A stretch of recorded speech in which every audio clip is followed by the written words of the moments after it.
कार्तिक मास की कथा। एक नगर में एक ब्राह्मण दंपति रहते थे। वे दोनों प्रतिदिन 7 कोस दूर गंगा और यमुना नदी में स्नान करने जाते थे। इतनी दूर जाने आने से ब्राह्मण की पत्नी थक जाती थी। एक दिन उसने अपने पति से कहा कि हमारा एक पुत्र होता तो कितना अच्छा रहता। पुत्र के बहू आती तो हमें घर वापस जाने पर खाना बना हुआ मिलता और बहू घर का सारा काम भी कर देती। अपनी पत्नी की बात सुनकर ब्राह्मण ने कहा कि तूने बात तो सही कही है, चल मैं तेरे लिए बहू ला देता हूँ। ब्राह्मण ने कहा कि एक पोटली में आटा डालकर कुछ मोहरे रख दे। ब्राह्मण के कहे अनुसार उसने पोटली बांधकर दे दी। पोटली लेकर ब्राह्मण चला गया। ब्राह्मण सफर के दौरान यमुना के किनारे बहुत ही सुंदर लड़कियां दिखाई दी। वे रेत में घर बनाकर खेल रही थी। उनमें से एक लड़की ने कहा कि मैं अपना घर नहीं बिगाड़ूंगी, मुझे तो रहने के लिए घर चाहिए। लड़की की बात सुनकर ब्राह्मण मन ही मन सोचने लगा कि बहू बनाने के लिए यही लड़की उचित है। जब वह लड़की जाने लगी तो ब्राह्मण भी उसके पीछे पीछे उसके घर तक चला गया। वहां जाकर ब्राह्मण ने उस लड़की से कहा, बेटी, कार्तिक मास चल रहा है, इसलिए मैं किसी के घर खाना नहीं खाता। मैं अपने साथ आटा लेकर आया हूँ। तुम अपनी माताजी से पूछो कि क्या वह मेरे लिए आटा छानकर 4 रोटी बना देगी। यदि वह मेरा आटा छानकर रोटी बनाएगी तो ही मैं रोटी खा लूँगा। लड़की ने जाकर अपनी माँ को ये सारी बात बताई। माँ ने कहा, उचित है, जाकर ब्राह्मण देव से कह दो कि वह अपना आटा दे दे, मैं रोटी बना दूंगी। जब वह आटा छानने लगी तो आटे में से मोहरें निकली। वह सोचने लगी कि जिसके आटे में इतनी मोहरें हैं उसके घर में कितनी मोहरें होंगी। जब ब्राह्मण खाना खाने बैठा तो लड़की की माँ ने उस ब्राह्मण से पूछा, क्या आपका कोई लड़का है और क्या आप उस लड़के की सगाई करने जा रहे हो। यह सुनकर ब्राह्मण ने कहा कि मेरा लड़का तो काशी में पढ़ने गया हुआ है, लेकिन यदि तुम कहो तो खांड कटोरे से विवाह करके मैं तेरी बेटी को अपने साथ ले जाऊं। लड़की की माँ ने कहा, ठीक है ब्राह्मण देव। इस पर लड़की की माँ ने लड़की की खांड कटोरे के साथ शादी करके ब्राह्मण के साथ भेज दिया। ब्राह्मण ने घर आकर रामू की माँ, दरवाजा खोलकर देख, मैं तेरे लिए बहू लेकर आया हूँ। ब्राह्मण की पत्नी भीतर से ही बोली, हमारे तो कोई बेटा बहू नहीं, बेटा बेटी नहीं है, तो बहू कहाँ से आए। दुनिया ताने मारती थी, अब आप भी मारने लगे। ब्राह्मण ने कहा, तू दरवाजा खोलकर देख तो। जब ब्राह्मणी ने दरवाजा खोला तो सामने बहू को खड़ी देखा। उसने बहू का स्वागत किया और आदर सत्कार से अंदर ले आई। अब जब ब्राह्मण अपनी पत्नी के साथ नदी स्नान करने जाता तो पीछे से बहू घर का सारा काम करके रखती और खाना बनाकर रखती थी। वह उनके कपड़े धोती और रात को हाथ पैर भी दबाती थी। इस तरह बहुत दिन बीत गए। ब्राह्मणी ने अपनी बहू से कहा कि बहू, कभी भी चूल्हे की आग मत बुझने देना और मटके का पानी खत्म मत होने देना। परंतु एक दिन चूल्हे की आग बुझ गई। यह देखकर बहू घबरा गई और भागी भागी अपनी पड़ोसन के पास गई और कहा कि मेरे चूल्हे की आग बुझ गई है, मुझे थोड़ी आग चाहिए। मेरे सास ससुर सुबह 5 बजे से गए हुए हैं, वह थके हुए घर आएंगे, इसलिए मुझे उनके लिए खाना बनाना है। यह सुनकर पड़ोसन ने कहा कि तू तो बावली है, तुझे ये दोनों मिलकर पागल बना रहे हैं। इनके तो कोई पुत्र नहीं है, ये निसंतान है।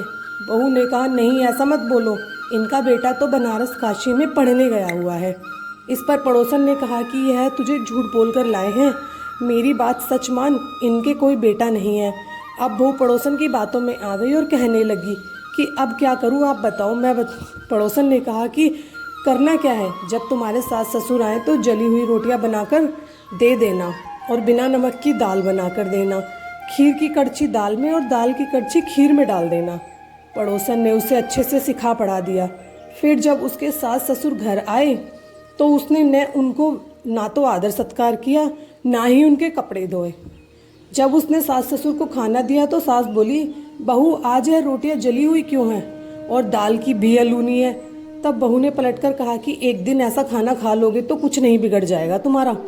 सास ससुर को खरी खोटी सुनाकर वह फिर पड़ोसन के पास गई और बोला कि अब आगे क्या करना है। पड़ोसन ने कहा कि अब तुम 7 कोठों की चाबी मांग लेना। अगले दिन जब भी वे स्नान करने जाने लगे तो बहू अड़ गई कि मुझे तो 7 कोठों की चाबी चाहिए। तब ससुर ने कहा कि इसे चाबी दे दो। तब सास ने बहू को चाबी दे दी। सास ससुर के जाने के बाद जब बहू ने दरवाजे खोले तो देखा कि किसी में अन्न भरा है, किसी में धन भरा है, किसी कोठे में बर्तन पड़े हैं। जब उसने सबसे ऊपर का 7वां कोठा खोला तो देखा कि शिवजी, पार्वती माता, गणेश जी, लक्ष्मी माता जी, पीपल, पथवारी, कार्तिक के ठकुराई, राई दामोदर, तुलसी जी का बिड़वा, गंगा यमुना और 33 करोड़ देवी देवता विराजमान हैं। वहीं पर एक लड़का चंदन की चौकी पर बैठा माला जप रहा है। यह सब देखकर उसने लड़के से पूछा कि तुम कौन हो। तब लड़का बोला कि मैं तेरा पति हूँ, अभी दरवाज़ा बंद कर दे, जब मेरे माता पिता आएंगे तब दरवाज़ा खोलना। यह सब देखकर बहू बहुत खुश हुई और 16 श्रृंगार कर सुंदर वस्त्र पहनकर अपने सास ससुर का इंतज़ार करने लगी। उसने अपने सास ससुर के लिए अच्छे अच्छे पकवान बनाए। जब उसके सास ससुर घर पर आए तो उसने उनका आदर सत्कार किया और प्रेम पूर्वक खाना खिलाया और हाथ पैर दबाने लगी। पैर दबाते दबाते बहू ने कहा कि माँ, आप इतनी दूर गंगा यमुना स्नान करने के लिए जाती हो तो आप थक जाती होगी, इसलिए आप घर पर ही स्नान क्यों नहीं करती हो। यह सुनकर सास कहने लगी कि बेटा, गंगा यमुना घर पर थोड़ी ना बहती है। तब उसने कहा कि हाँ माँ जी, बहती है, चलो मैं आपको दिखाती हूँ। जब बहू ने 7वां कोठा खोलकर दिखाया तो उसमें शिव जी, पार्वती जी, गणेश जी, लक्ष्मी जी, पीपल, पथवारी, कार्तिक के ठाकुर, राई दामोदर, तुलसी जी का बिड़वा, गंगा यमुना बह रही है और 33 कोटि देवता विराजमान है। वहीं चौकी पर बैठा हुआ एक लड़का माला जप कर रहा है। माँ ने देखा कि बेटा तू कौन है। लड़का बोला, माँ मैं तेरा बेटा हूँ। तू ब्राह्मणी ने पूछा कि तू कहाँ से आया। लड़के ने जवाब दिया कि मुझे कार्तिक ने भेजा है।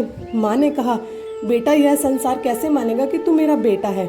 माँ ने कुछ विद्वान पंडितों से मदद मांगी। पंडितों ने कहा इस बार बहू बेटा खड़े हो जाए और दूसरी बार माँ खड़ी हो जाए। माँ ने चमड़े की अंगियाँ पहनी है और छाती में से दूध की धार निकलकर बेटे की दाढ़ी मूछ भीगे और पवन पानी से गठजोड़ा बंधे, तब मानेंगे कि यह इस माँ का बेटा है।